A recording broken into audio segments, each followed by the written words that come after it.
Hi, I'm Pedro Fadul, and this is my final project video for the introduction to B1 level class. I hope you enjoy it. For quite some time, my friends and I have been discussing the idea of going on an international trip.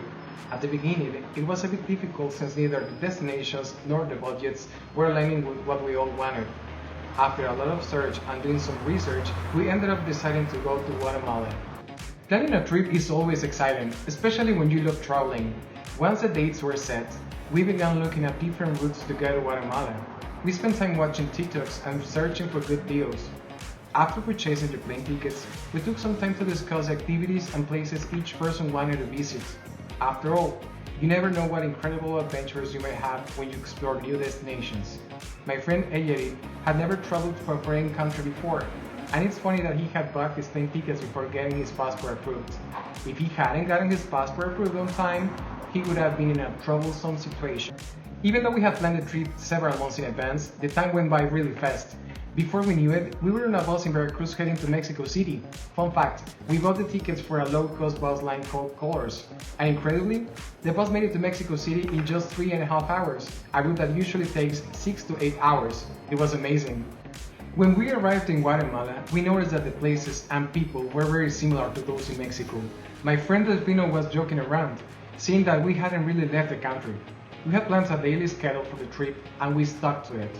Before leaving, we were told about a theme themed like the Lord of the Rings, so we decided to add it to our plan. I wasn't prepared for how amazing this place was, and that's the anecdote I want to share with you. Hobbitenango. Hobbitenango is an interactive fantasy field attraction, with fantastic views over the valley and nearby volcanoes. We had to leave really early in the morning to get there. The route was surrounded by trees and mountains, and the air was so pure and refreshing.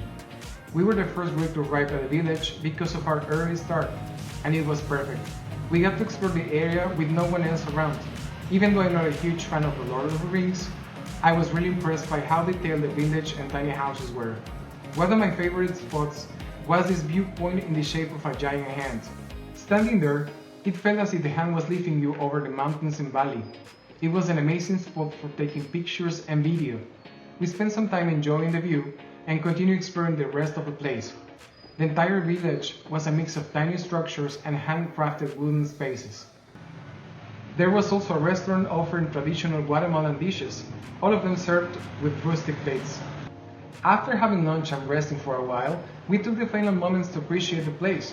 We were all happy and tired from all the activities, and we thought we might return some time to stay at the hotel they have there, which is also pretty cool. My friend Janet said that she wanted to watch all of the Lord of the Rings movies after finishing the tour. And so, this brings me to the end of the story, where I visited a place I had never thought about with my friends. It's always good to try to visit a new place every year. Thank you for listening, and goodbye.